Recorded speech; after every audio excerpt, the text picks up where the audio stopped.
This week, Shelby County voters reported their names briefly disappeared from the state's online registration system. And then Tennessee election officials say no one actually has been removed from the voter rolls. But this whole debacle raised questions about the integrity of upcoming elections. So here's where it started. This is a screenshot from Shelby County General Sessions Court Clerk Tammy Sawyer's Facebook. It shows an error message saying her record was not found after typing in her credentials. And she wasn't the only one. She sounded the alarm on Facebook, which then alerted State Representative Justin J. Pearson, who made a claim that 25% of Shelby County voters were purged as inactive voters from the system. He met with Secretary of State Trey Hargett to clear it up. We did our own reporting, and according to the Secretary of State, on Tuesday, an incomplete data file was uploaded during one of their routine updates, and as a result, some voters temporarily could not find their names on the state-run voter registration website through their system known as GIS. Hargett says most Tennesseans use the Go Vote TN app anyway to check their registration, and that system was functioning properly.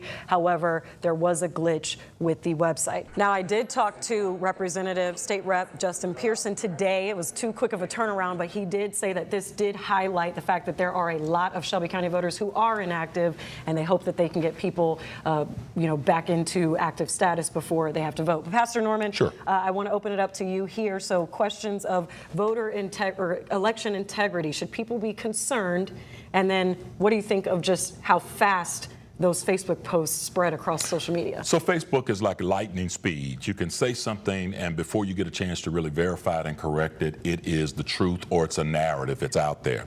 Unfortunately, I believe this plays into the larger climate of all of the things that are happening with rumors of what we're hearing from the White House, things of what we're seeing in Georgia, where we're taking in all of the boxes and we're trying to take back an election. So there's some apprehension about this. And so while I agree that it was to be said by Tammy Sawyer and by Justin Pearson, I believe that we could have vetted the information a little bit better, but I'm glad that some investigation did pursue thereafter, and people are now concerned. Now we have a clear narrative about what you need to do. 4 years of inactivity, then you run the risk of being purged inactive if you don't take action. We need to vote. That's the bottom line. We need to get out, check our status, and be active in the voting process. Otis, what is your take on this? Well, I agree with what Keith said there. The main thing here is I think that Tammy Sawyer and Justin J. Pearson could have easily picked up the phone and got some answers before they went on Facebook. Let's not go on Facebook and make some allegations and then have to try to check it out. I think that's what you're saying here. Not quite, but go on. Well, but that's what I'm saying. Yeah. That they should have picked up the phone. They are elected officials. Call Trey Hargett. Get the right information before you put it out there for everybody to jump on. But the bottom line here is, you did say this, and I agree. Go vote, so you don't have to worry about whether you're going to be purged because you hadn't been there in 4 years. There are elections almost every year. Go vote, and then we won't have this problem. I want to touch base. I work with the Shelby County Election Commission's files in the work that I do, and I get the spreadsheet and I break out files for people. And so the last voter file that I have is from December of 23. So we've been through presidential cycles, and that would change these numbers. But as of December 23, the total, and I'm going to round these numbers, the total active voters were 591,000. I mean, the total registered voters. The active voters were 536,000, and the inactive were 55,000. And so that makes about 9.25% of the total number are inactive.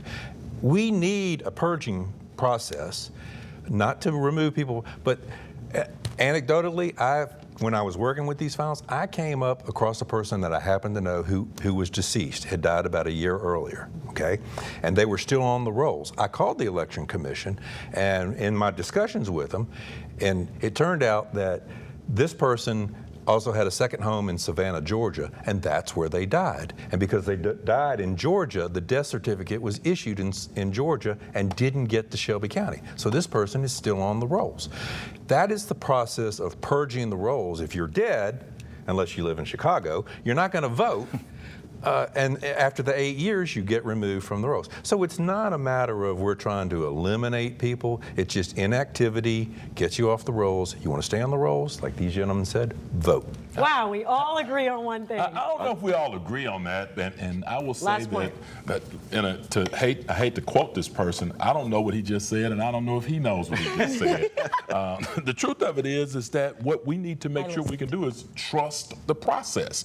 We should be able to check our records and find our names if we are registered voters. There shouldn't be a day, a glitch, a moment, an upload of a file ever that gives me the scare that I'm not a registered voter, because I'm sure that the two people who checked their names were actively registered and actively voting people, and for some reason they weren't there. I wonder why.